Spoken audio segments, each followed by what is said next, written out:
Pemirsa, kapal takbot Python yang menggandeng tongkang muatan batu bara terbakar di perairan ambang luar Sungai Musi, Banyuasin, Sumatera Selatan.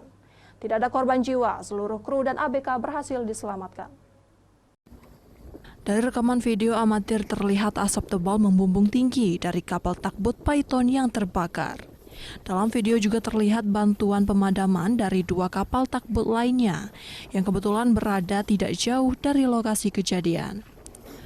2 kapal takbot bantuan mendengar panggilan darurat dari radio dan melihat asap yang membumbung tinggi. 3 jam dilakukan pemadaman api berhasil dijinakkan.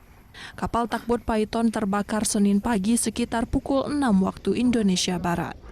Takbot terbakar saat berlayar di perairan ambang luar Sungai Musi, Kabupaten Banyuasin, Sumatera Selatan. Diketahui kapal takbot Python terbakar tengah menggandeng tongkang bermuatan batu bara tujuan Indramayu, Jawa Barat. Tim Lab 4 bersama Subdit Kakompol Air Polda Sumatera Selatan datang ke lokasi kejadian melakukan penyelidikan. Nah, untuk penyebabnya sampai saat ini kita masih melaksanakan penyelidikan, ya, jadi belum bisa kita pastikan. Jadi nanti setelah dari tim Lab 4 dan dari Kakum kita turun ke sana akan kita kasih tahu penyebab kebakaran.